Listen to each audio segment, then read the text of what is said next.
Hello, everyone, and welcome back to Truck Talk with Liz.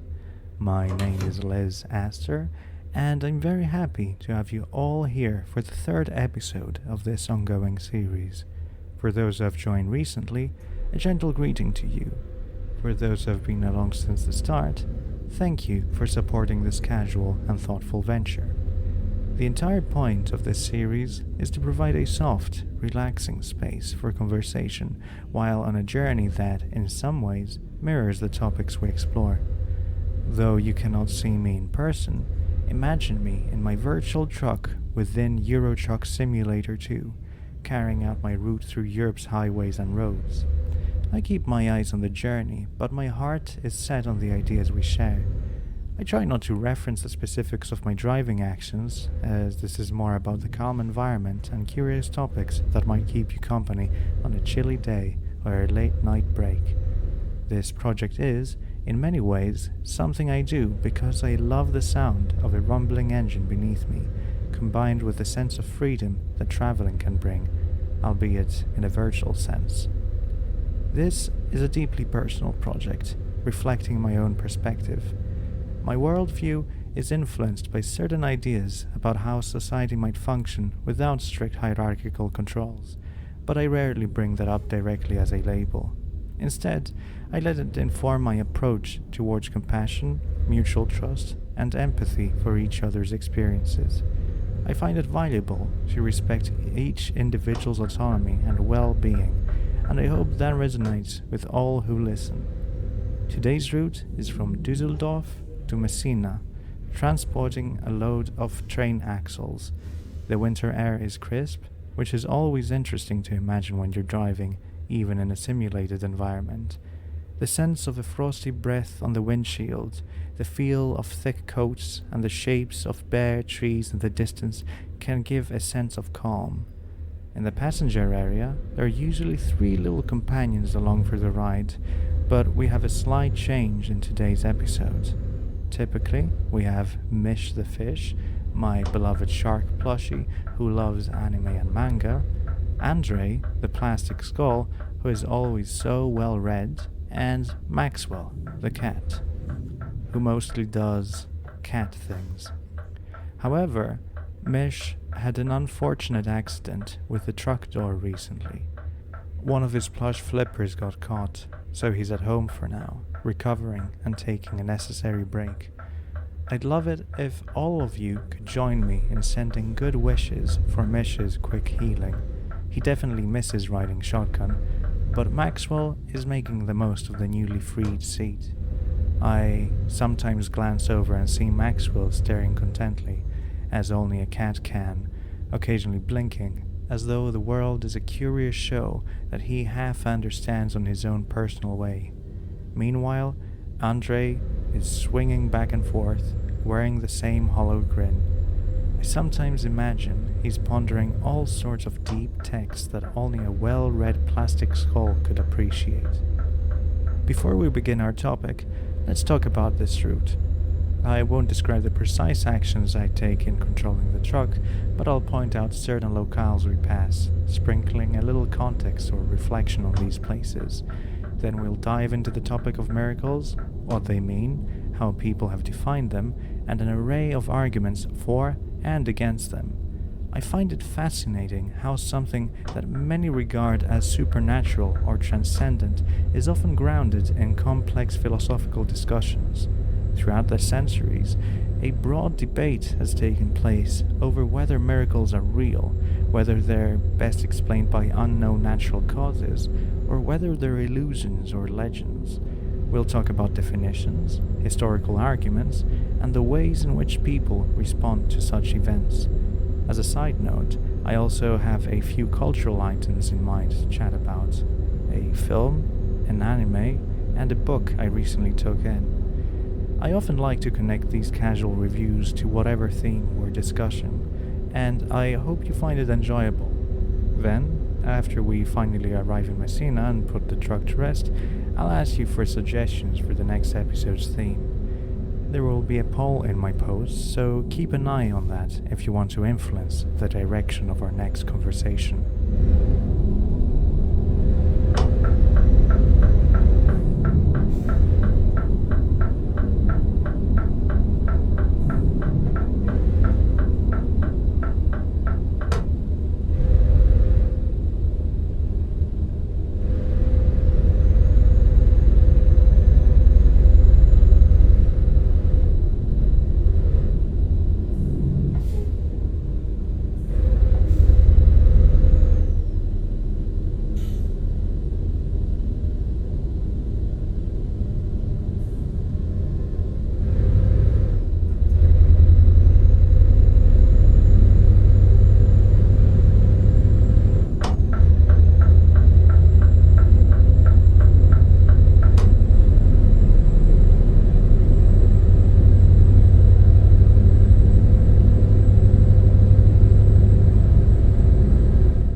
Right now, we're effectively on our way out of Dusseldorf. Dusseldorf is a city well known for its fashion and trade fairs, among other things. It has a reputation for modern structures, lively art scenes, and a sense of global connectedness. If you ever have the opportunity to visit, you'll sense that it merges old traditions with bold modern architecture, reflecting a place that respects its past while forging new directions for its future. Since it's winter, in my imagination, the chill in the air adds quiet calm to the bustling city center, though in a game environment, that calm is more a personal fantasy than something truly simulated. Nonetheless, I find it serene to think about. Now, I'd like to introduce the main topic of the day: miracles. The notion of a miracle, at least from a classical standpoint, is an event that appears to surpass what we normally consider possible within the framework of natural laws. In old philosophical texts, the origin of the word miracle, from the Latin mirare, implies an element of wonder, an event that leaves us astonished because it seems to require a cause beyond human capacity or established natural processes. Historically, many people have anchored miracles in a theistic interpretation, especially in Jewish or Christian traditions, where a miracle is often framed as a sign from a divine being, a statement that only a deity could bring about this otherwise unattainable phenomenon.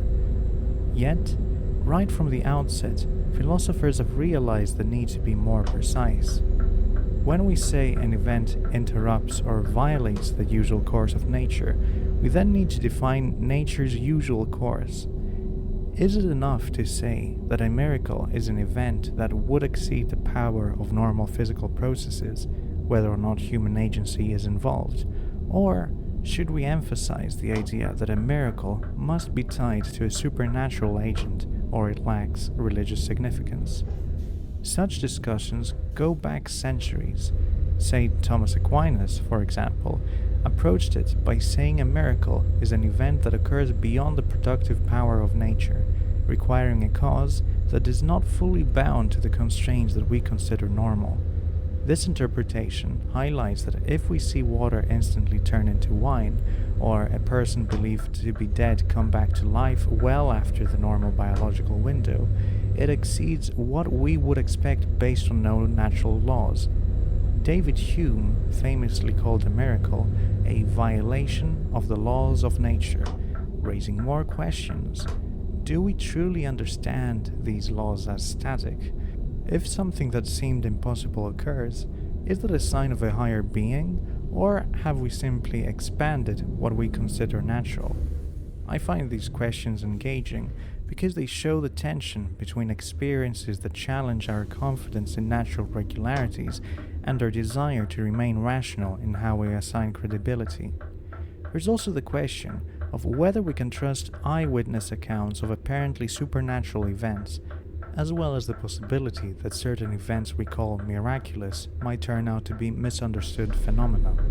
In times past, for instance, phenomena like eclipses or comets were regarded as ill-omened or miracles.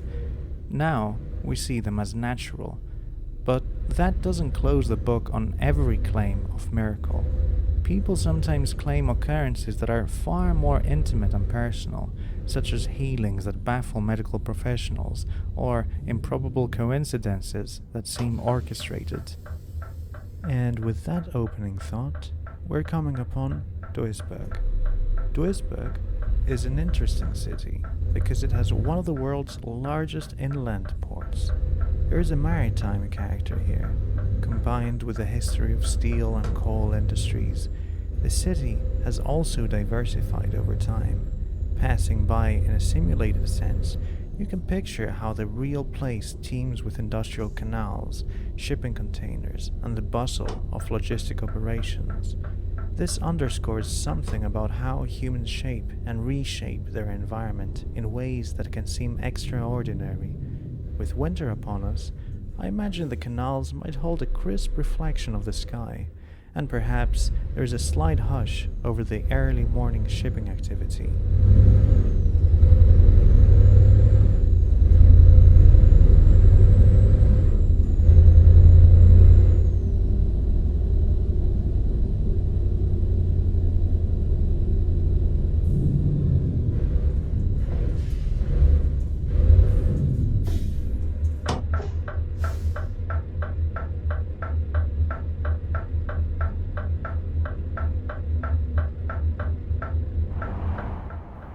just skirting Duisburg city center now. Duisburg city center has seen redevelopment projects that highlight art, education, and technology in conjunction with old architecture. It's a case study in how cities can adapt and reinvent themselves. I recall reading that in recent years, Duisburg's inner harbor area has turned into a place for cultural events and leisure. In winter, I can picture a stillness around the water's edge, with people perhaps sipping hot drinks in cafes overlooking the harbor.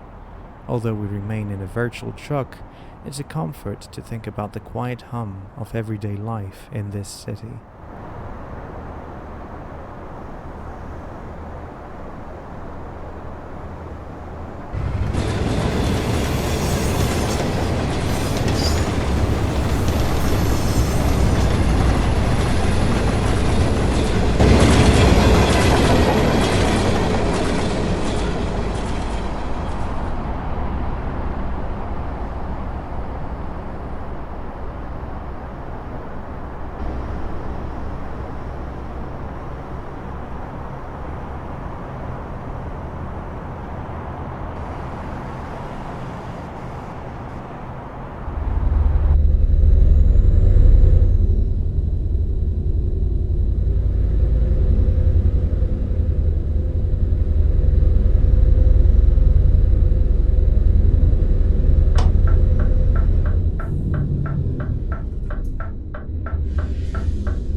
Returning to miracles, we can shift to arguments that attempt to validate or support the authenticity of certain miracle claims. Often, in religious traditions, an argument for a miracle begins with testimonial evidence. Someone says they witnessed an event that was beyond the scope of normal explanation. This testimony is then combined with additional considerations, such as the sincerity of the witnesses, the transformation in their behavior, or the community rituals that commemorate the event. A classical example is found in the narratives around the resurrection in Christian scripture. Believers point to multiple reported sightings, the convictions of the earliest disciples even unto suffering, and the enduring religious institutions that arose in direct relation to that event. Proponents say these lines of evidence form a collective argument that lends credibility to the miracle claim. However, from a philosophical point of view, it's rarely so simple. One must evaluate not only the trustworthiness of the witnesses, but also the antecedent likelihood of the event. This is sometimes framed in Bayesian terms. If an event is thought to be extremely improbable in a natural sense, then it requires especially strong evidence to move our acceptance from "this is almost impossible" to "this likely happened." Some argue that testimonial evidence cannot easily surmount the gap if the event's inherent improbability is astronomical. Others say that if the testimonial or documentary evidence is compelling enough, it can indeed tip the scale. This interplay between prior plausibility and strength of evidence is at the heart of many contemporary debates.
address miracles, we inevitably encounter David Hume's critique. Hume argued that no matter how credible the testimony for a miraculous event, the laws of nature are backed by what he called firm and unalterable experience. So, in his view, the proof against a miracle is as strong as any argument from experience can be. He famously said we should weigh the likelihood of the witnesses being mistaken or deceitful against the likelihood of the miracle being true, and always come down on the side that is less remarkable. According to him, the uniformity of natural laws, tested by the entire experience of humanity, will always overshadow testimony from a handful of people or even many people. That's not to say he dismisses the sincerity of the witnesses outright. Rather, he sets a bar so high that, in practice, he regards miracle claims as never meeting it. He also points out that religious enthusiasm can lead people to self-deception, further making them less reliable in relating extraordinary tales. Critics of Hume note that if taken too rigidly, his standard could cause us to deny unusual truths in history or science that seemed improbable. They also observe that uniform human experience is not as monolithic as he suggests, especially if we consider that many people in various cultures do claim to witness extraordinary happenings. The question then becomes, how do we measure uniform experience? And does Hume's argument risk assuming what it seeks to prove, that miracles basically cannot happen?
Into Frankfurt am Main.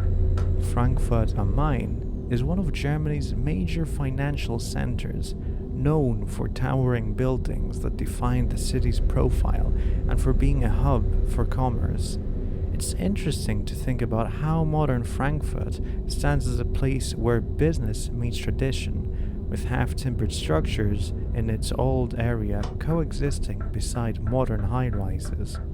In winter, I can almost imagine the swirl of lights beneath the darkening sky, the cold drawing pedestrians into heated lobbies, and though I can't see it in detail here, it's that mental picture of a city that is bustling yet also historically rich.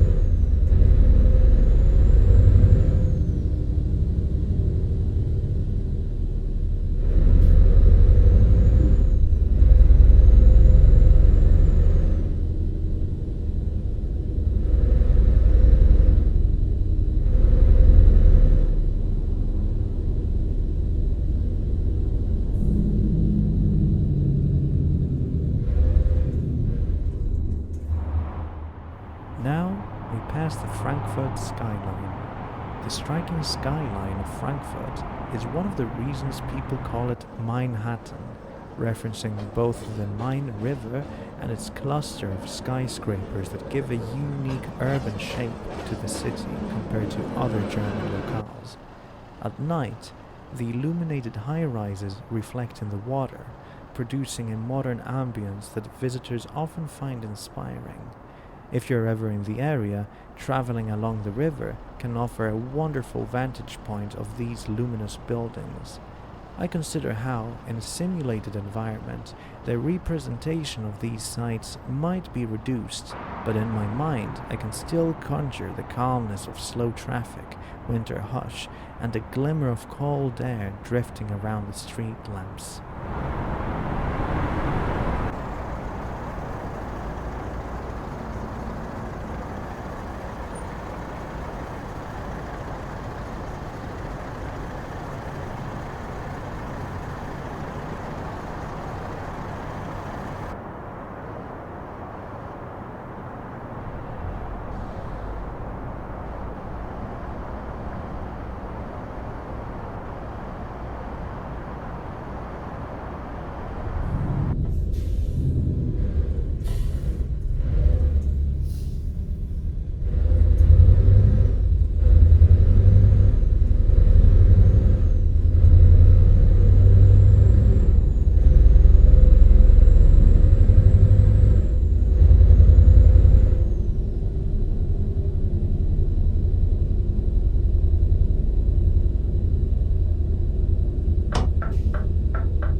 I want to pause briefly and talk about the film that I saw recently, Jules and Jim, directed by François Truffaut. I found it a deeply human narrative. Set before World War I, it follows two men, Jules and Jim, and the lively yet complex Catherine. The film's pacing, editing, and characterization offer a feeling of life's fleeting joys and heartbreaks. What struck me is the portrayal of how people, driven by passion, can find themselves in a blend of romance, friendship, and longing, with each dynamic shifting across time. Catherine, as a character, was mesmerizing, free-spirited, expressive, unpredictable. She dresses up in various guises, symbolizing an ongoing quest to find authenticity or perhaps subvert convention. The central tension is that she marries Jules, yet both men love her, and the interplay of these relationships forms a study of devotion and emotional risk. The black and white cinematography, the voiceover, and the famous shots of them running across a bridge or crossing through the city all evoke an era of French New Wave cinema that was both youthful and reflective. It's the kind of film that lingers on your mind long after you watch it, considering how it addresses the fragility of bonds and the way time alters everything, from personal connections to entire cultures. For a moment, it offers a small window into a kind of personal longing that can almost feel miraculous in the intensity of emotions, though it remains grounded in the everyday complexities of love and identity.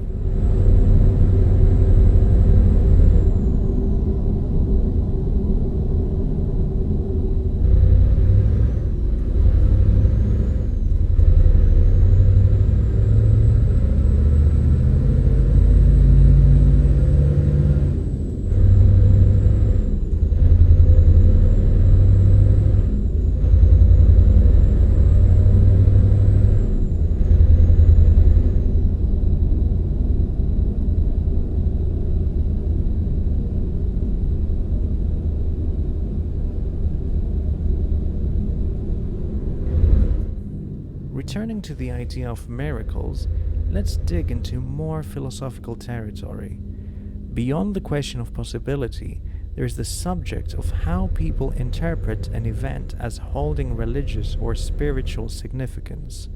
Some thinkers have suggested that even if an event goes beyond nature, That by itself may not confirm anything about a divine being unless the event has a clear context of meaning, such as confirming a prophet's message or attesting to a specific faith tradition.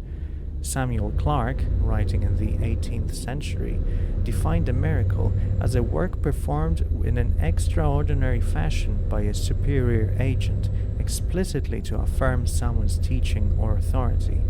If a single grain of sand in the desert shifted inexplicably, that might technically go beyond nature, but it holds no religious or moral point.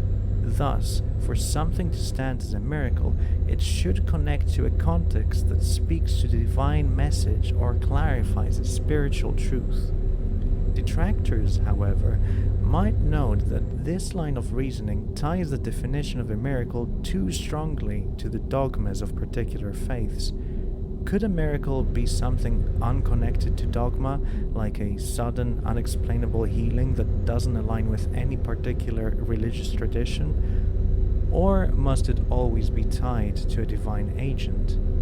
Some philosophers, wanting to bypass theological specifics, prefer saying that miracles are events that exceed our known natural processes, leaving open the question of whether they come from a higher being or from lesser supernatural agents or unknown forces.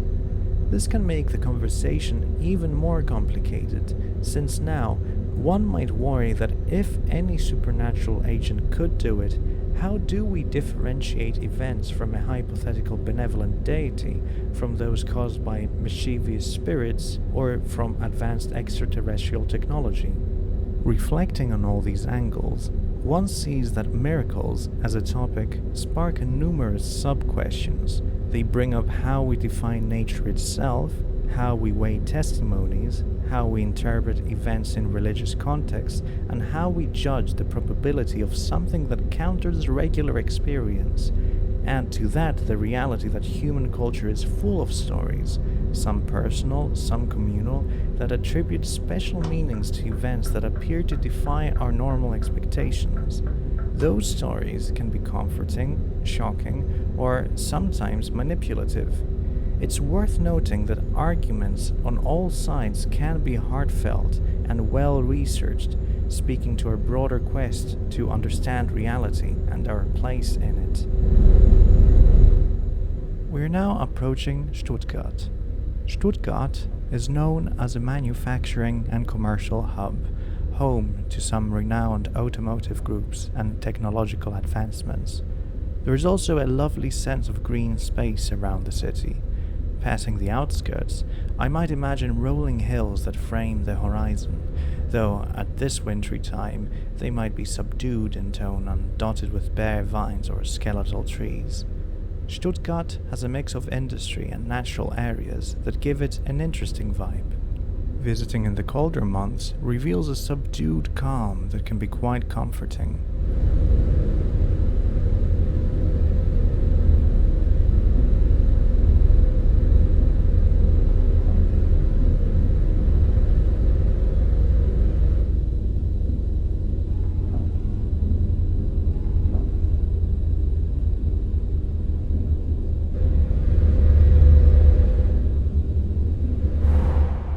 Now we approach Stuttgart city center.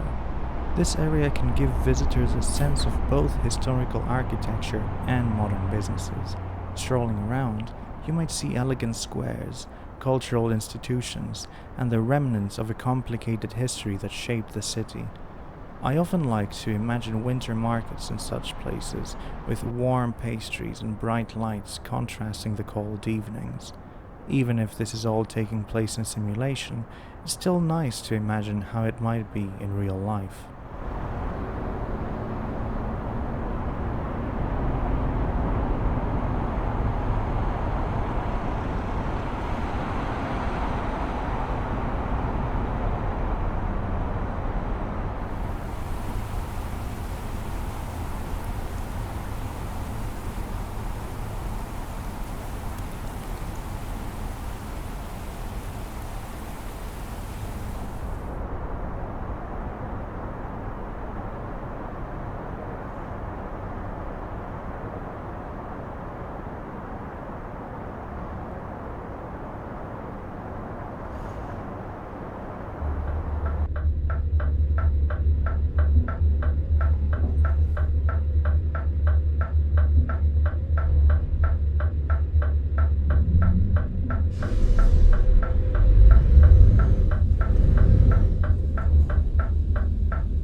before driving back into miracles, let me mention the anime I recently watched, Brave Bang Bravern. This anime features two pilots, Lewis Smith and Ao Isami, initially from opposing sides, who end up uniting when aliens arrive. It's quite wild in its comedic approach, especially regarding how it handles the concept of a giant mecha that seems suspiciously enthusiastic about having its pilot.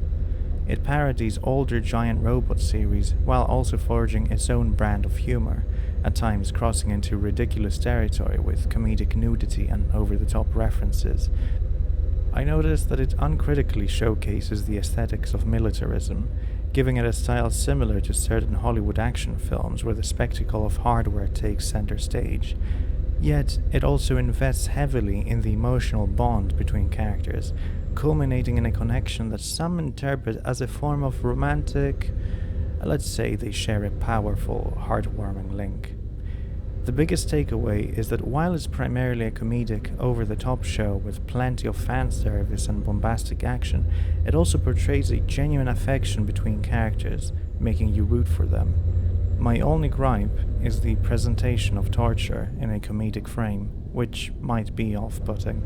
Nonetheless, if you enjoy mecha anime that poke fun at themselves and still serves an undercurrent of sincerity, you might find it entertaining.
Switching back to the miracle topic, let's consider the debate between what might be called a criteriological approach and an explanatory approach.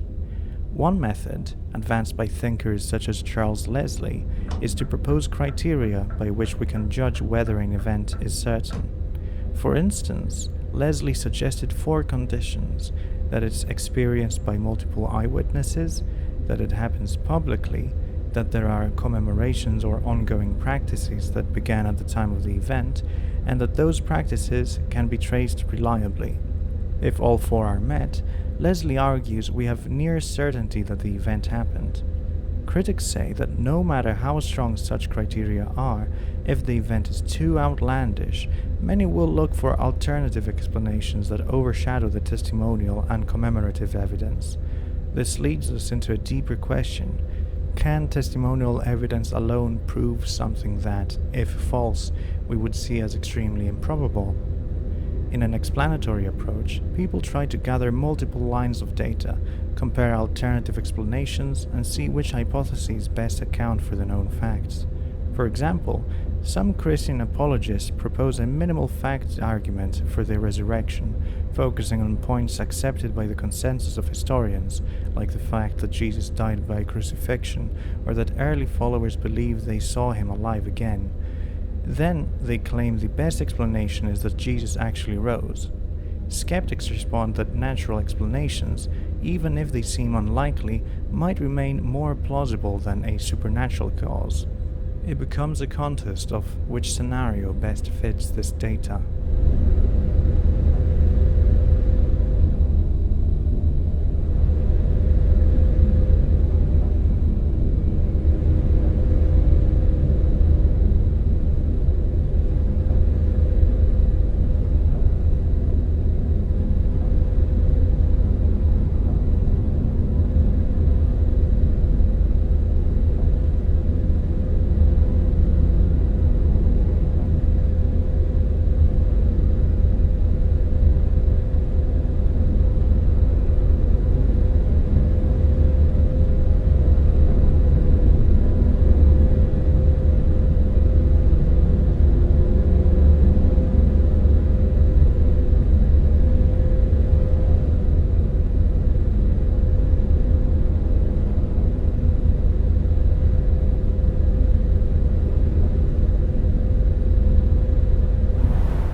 Continuing our drive, we pass by Ettal.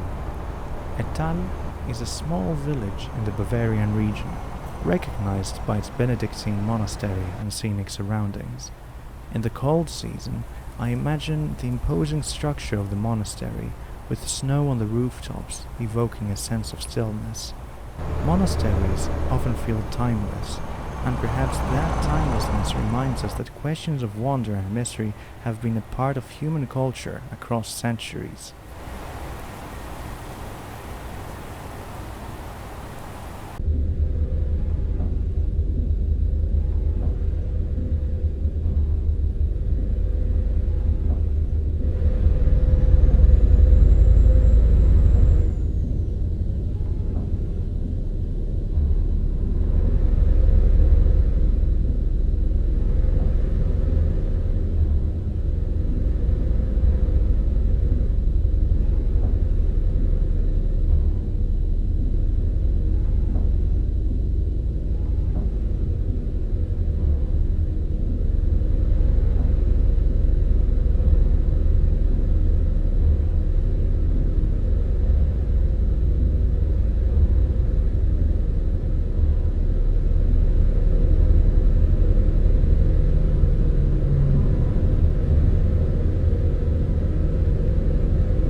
We move on towards Innsbruck, which is nestled in the Austrian Alps. In the winter setting, Innsbruck is famed for its skiing, majestic mountain horizons, and the sense that nature reigns supreme around you. Historically, it hosted the Winter Olympics multiple times. If you picture the real environment, you might see a swirl of snow, peaks stretching high, and an alpine calm that invites reflection. Something about being near the mountains can make you feel in tune with the possibility that life is filled with unexplainable wonders.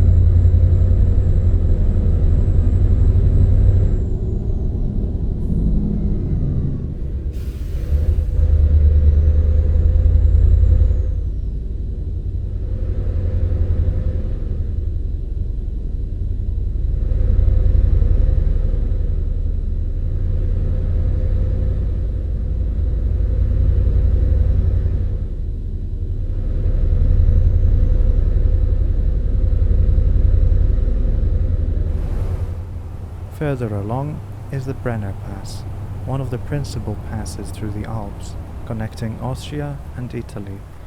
Historically, it served as a major trade route since ancient times.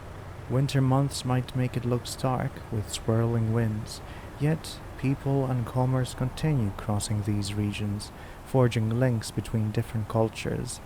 It's fascinating to think how humanity adapts and thrives even in rugged terrain. In a sense, crossing a path can feel like a metaphor for moving from one perspective to another, just like crossing from doubt to belief, or from skepticism to acceptance in our medical discussions.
mentioned on the map.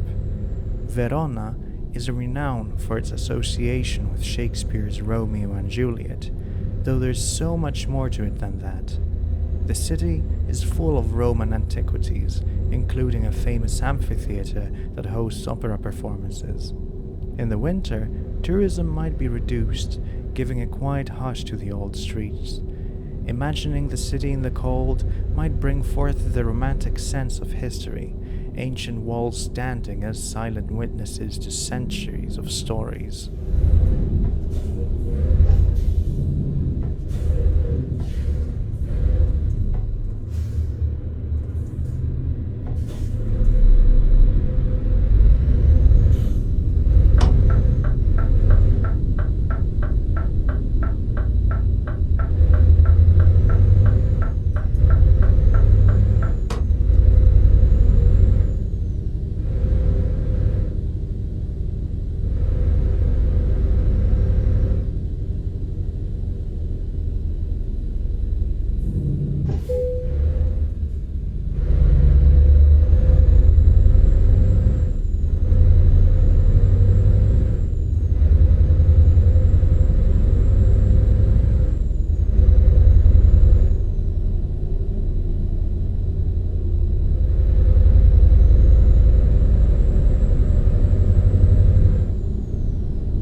Then we see a mention of Saalfelden, which is actually in the Austrian state of Salzburg, well known for its winter sports and a peaceful environment.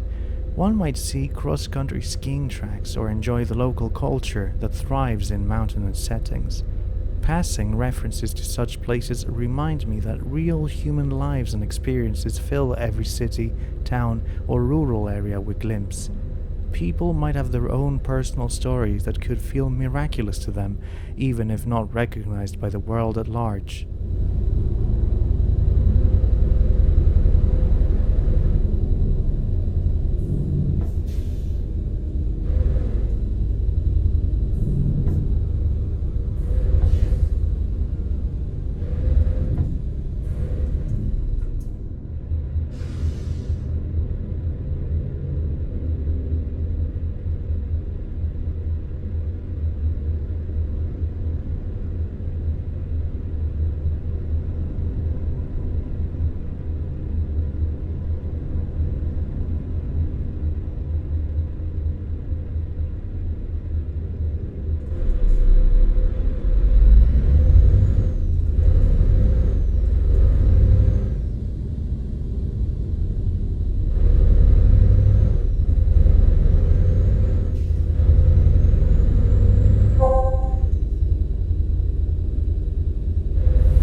Continuing to the majestic area near Großlochner.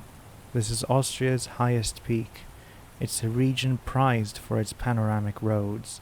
In summer, people drive or cycle through to appreciate the impressive mountain sights. In winter, it's a wonderland of snow, requiring caution if you're traveling in real life. This route, though virtual for us, stirs the imagination of how scenic it might be, each bend revealing new frosty vistas.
Hasnia Winklen, a small municipality in Carinthia, Austria.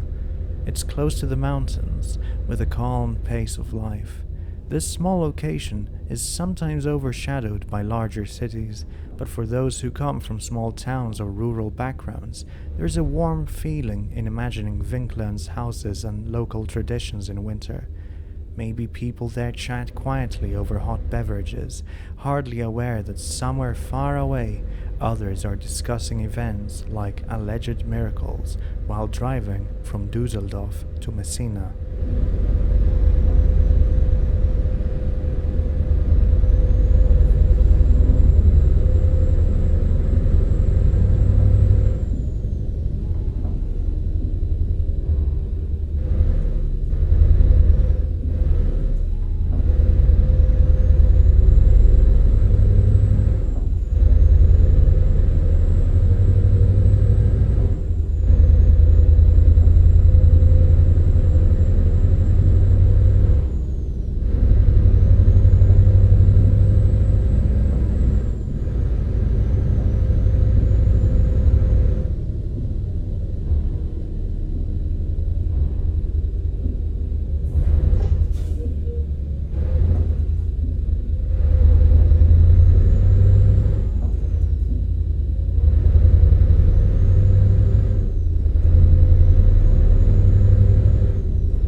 Further along is Wörthersee, a famous lake in Carinthia.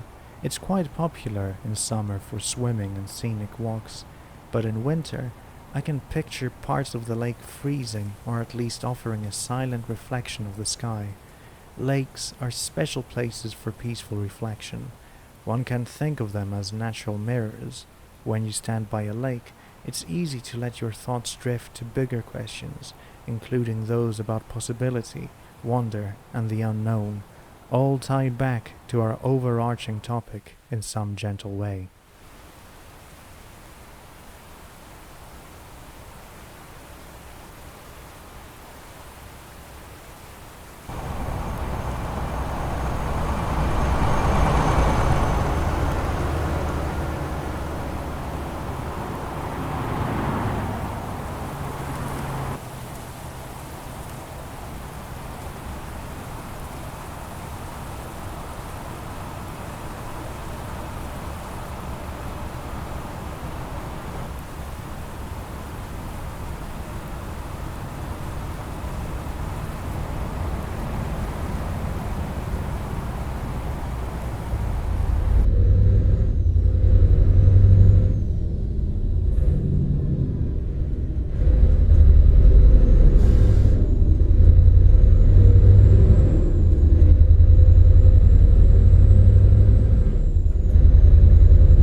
Eventually, we reach Venezia, Venice.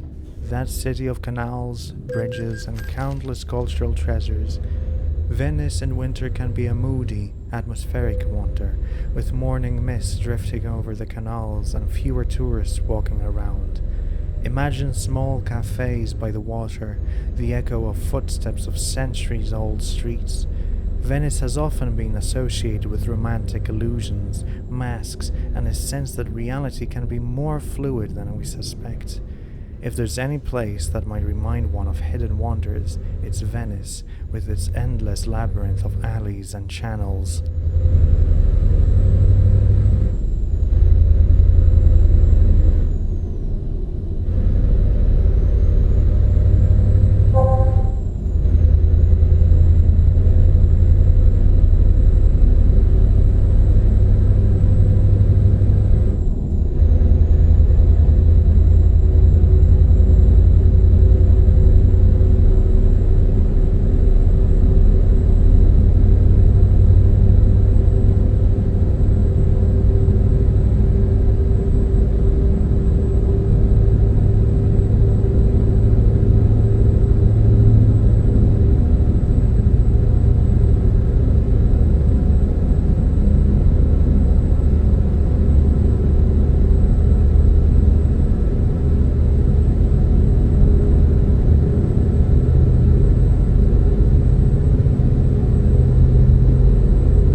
me slip in a mention of a book I finished reading. Wuhan Diary, Dispatches from a Quarantine City by Fang Fang. This journal was originally posted online during the early period of the outbreak.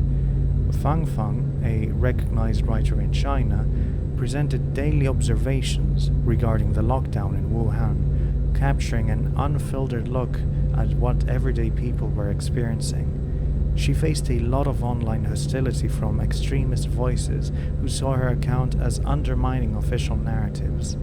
Yet, her writing is grounded in day-to-day life, reports of neighborhood realities, frustrations with how officials handled things, and the raw worry and grief of a disease outbreak that was poorly understood at the start. Reading it gave me a sense of how vital honest testimony can be in crisis situations. While that authenticity can be uncomfortable for those who want a singular, controlled narrative, it reveals the diverse realities that exist in any widespread event. It speaks to how a single voice, sometimes in real time, can be an important window into conditions that, if left to official channels, might never be fully known. It's thought-provoking that her diary was widely criticized, even censored by some in her own home country, yet it found an audience worldwide. In a sense, it reveals how personal reflections can become controversial simply for bearing witness. The parallels to miracle testimonies, though clearly different in subject, might be that authenticity in writing can challenge dominant narratives.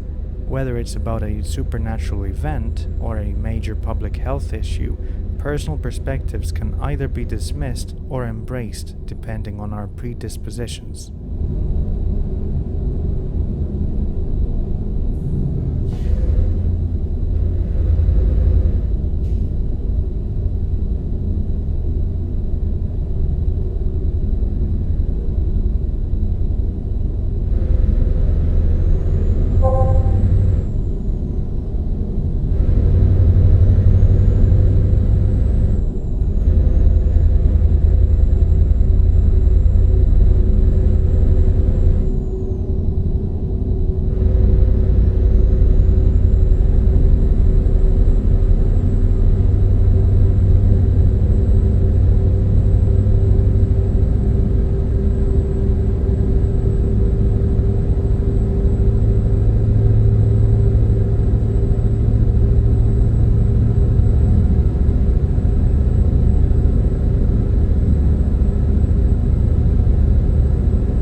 Now to Pescara, a city on the Adriatic coast of Italy, recognized for its beaches and maritime atmosphere. Winter might see the coastline quieter, with cold breezes ruffling the waves. It's interesting to imagine the old fishing traditions and how the city merges that tradition with modern tourism when summer returns. The presence of a coastline in winter can bring a sense of introspection, with crisp winds and fewer crowds, perfect for quiet thinking about grand themes, perhaps.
After a long period of simulated highway, we reach Taranto, in the southern part of Italy, along the Ionian Sea.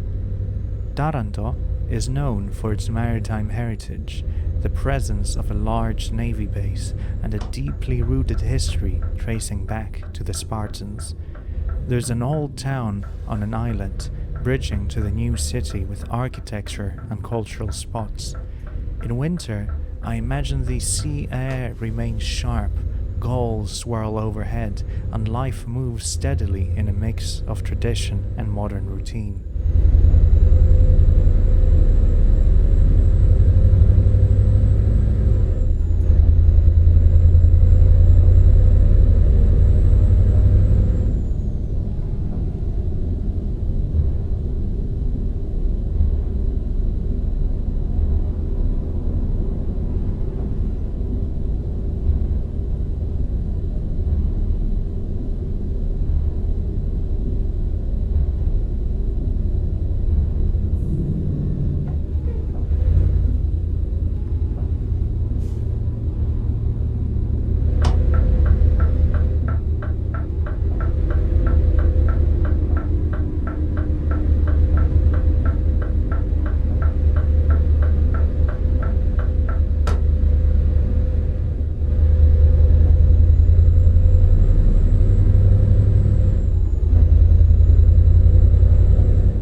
Next, we'll be heading toward Villa San Giovanni, recognized as a ferry port for crossing to Sicily. It's one of those pivotal points for anyone wanting to venture onto the largest island in the Mediterranean. The crossing from mainland Italy to Sicily is historically significant and still a busy route. Even if it's all pixelated in a simulation, the idea is the same. We are nearing the passage from continental Italy to the island. Crossing is a bit like a transition, and if you're musing about wonders, a ferry can prompt that sense of in-between space, bridging distinct realms of land.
And before we know it, we arrive at Messina, the gateway to Sicily on the island's northeastern corner. So, let me give some final thoughts on miracles before I wrap up. Throughout history, arguments both for and against miracles have shaped countless debates. Some say miracles reinforce a specific religious claim, tying them to divine plan. Others argue that it's impossible to confirm a supernatural cause over any improbable but natural alternative. Still, others highlight that if a miracle is indeed some sort of sign, it must carry a context that benefits believers or clarifies a teaching. With modern scientific views, some people propose that the term miracle might refer to phenomena we don't yet understand naturally, though that doesn't always satisfy believers who see a real divine hand at work. Ultimately, the acceptance or rejection of miracles tends to connect with deeper worldviews about reality, knowledge, and whether we think a higher power interacts intimately with our day-to-day lives. We've officially reached our destination, Messina. That means it's time to wrap up this third episode of Truck Talk with Liz. I hope you've enjoyed this combination of winter sightseeing, quiet reflections, and philosophical discussion.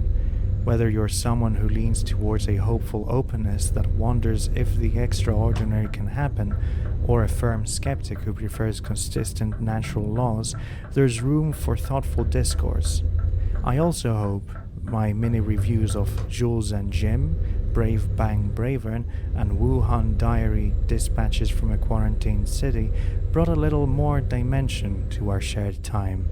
It's always fun to weave different cultural experiences into broader topics. In many ways, human creativity, whether in film, anime, literature, or any art form, showcases that we often find the unusual or unexpected quite compelling. Before I let you go, I want to remind you of the poll in my post regarding what the next episode should be about. I love shaping these chats around what you want to hear. Maybe you'd prefer a conversation about personal freedoms, or you'd like to hear about the difference between mechanical illusions and illusions of the mind. Perhaps a calm chat about the value of cooperation in unexpected situations. Whatever it is, have a look at the poll and let me know. I really appreciate your input, as we are building this journey together in a sense. Your voice matters, and I'm eager to see what direction we'll take next. A final reminder, keep Mish the fish, our dear shark plushie, in your thoughts. He's still recovering from that flipper mishap, but I'm sure he'll bounce back. I like to think that at home, he's probably reading the next big manga series or rewatching some classic anime, waiting patiently for the day he can join us again. Meanwhile, Maxwell continues to enjoy the seat, though sometimes I catch him glancing at the empty space left by Mish's absence. Andre remains as stoic as ever, no doubt reflecting on the many books he's read, or so my imagination says. Thank you again for all the well wishes for Mish's quick return. With that, we conclude episode 3. Take care, stay warm, and remember to join me again when we fire up the engine for another calm and relaxing journey. This has been Truck Talk with Liz, reminding you that no matter where you find yourself, there is always a way to embrace a sense of wonder while keeping your feet firmly on the ground, or on the pedals as it were. Talk to you soon. Safe travels, everyone.